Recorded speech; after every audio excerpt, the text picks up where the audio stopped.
So basically, we have a Carrera S that came in for stage 2.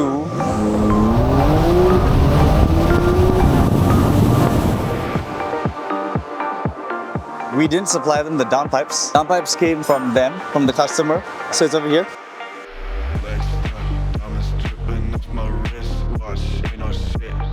Okay, so we have a 992 3-liter flat 6 twin turbo Carrera S, 450 horsepower stock. We are replacing the downpipes for catless ones, as you just put it. Yep, these ones. Yeah, that's, also they come with an OPF delete, as you can see here. These cars, modern cars, they all come with an OPF/GPF. They are a bottleneck. So the boys are removing the OE downpipes now. Yes. What do you think about these catless downpipes compared to stuff that you're used to? Like, does it make any difference? Because this is... I don't have an opinion in particular. Does it make any difference to your tuning? No. No? Same now, okay.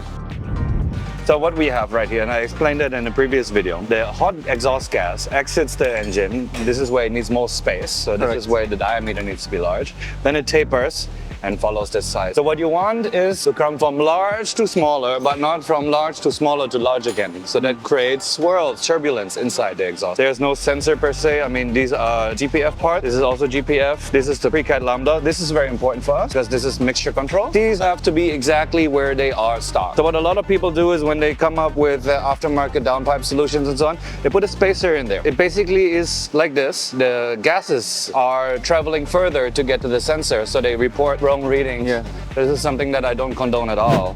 When you see here, this is the exit, this is the turbocharger, this is the manifold, exhaust manifold, this is the hot side, the so-called turbine housing. This is where it flanges onto the downpipe, and this is where the catalyst is. So the hot gases, they congest here. This whole place is like free-flowing, as opposed to this huge honeycomb here. Yes. That restricts airflow. Yeah, that's the point. Yeah. Then right into the exhaust. Nowadays, what ECUs do, because they're a lot smarter, you change the downpipe in a stock car and it flows better, but you don't do a tune. So the ECU wants to counter the fact that why is the turbo spooling better than stock? Why is it overboosting? So the ECU closes the throttle body. It tries to regulate. So basically what you do is you put a downpipe in your car and you think, yeah, I got more power, but the ECU is gonna cut it. It's the opposite. Unless you tune the car, because it is expecting, this is the specified boost, this is the extra boost, and it's overboosting because of less restriction. And the ECU is going to close the throttle body because the things were overboosted. So changing downpipes, making it a stage 2 requires a tune. Especially in this one. Is this one having OPF? No. This one doesn't have OPF, but the downpipes are for OPF. So what we do, close everything. Anything else we're doing to this car aside from downpipe and tune? Dyno. We're gonna dyno later. We want to dyno later. So if that goes on dyno today, I want to see some serious wheel-loss power. Next step is we're gonna be waiting for the guys to remove the OE downpipes. Yes. We'll get these installed. Yes. And then after that, we'll be talking tuning. Yeah. Yeah? Okay, cool.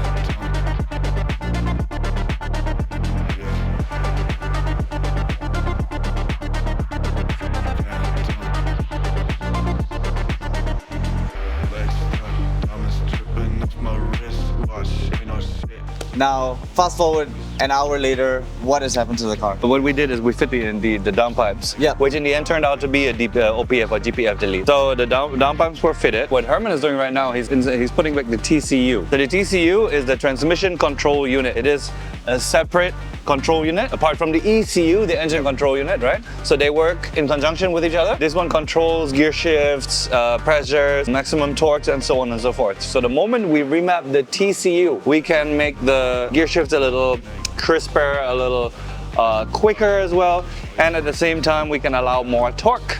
And that's the key point. If you do not allow more torque inside the TCU will say, hey, stop. ECU, you cut it down right now. So the torque curve in the beginning, when the boost engages, is affected by it. It's not as clean, especially the boost curve. So you can now see once the TCU is tuned that the boost graph is more fluent. I have it on my phone, I can show you. I'm looking for it.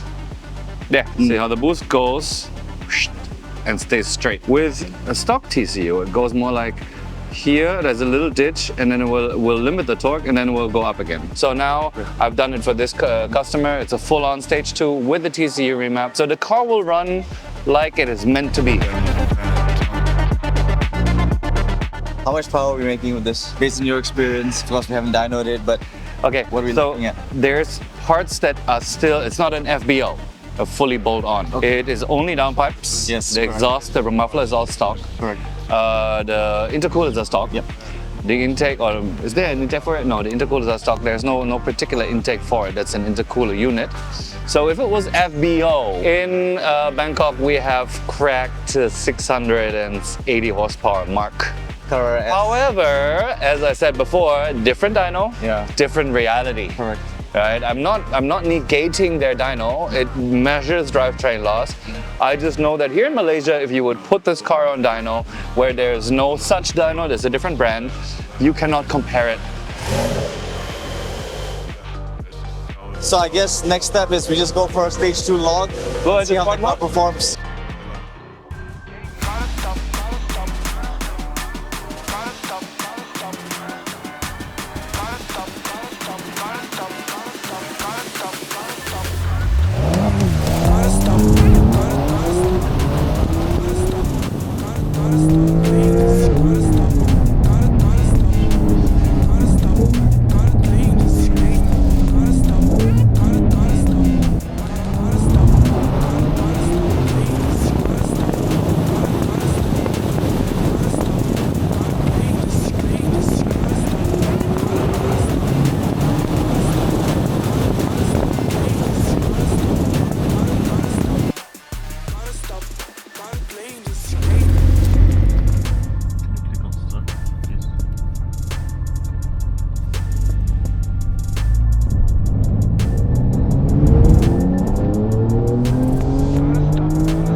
AJ from AJ Drives actually showed up today to have a look at this car as well.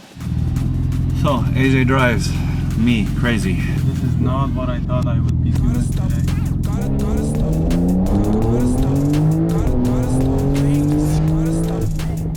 Shit! Grips pretty well. It grips very well, right? The wider tires, rear wheel drive, and rear engine. So we have the weight. Right. Porsche for the way.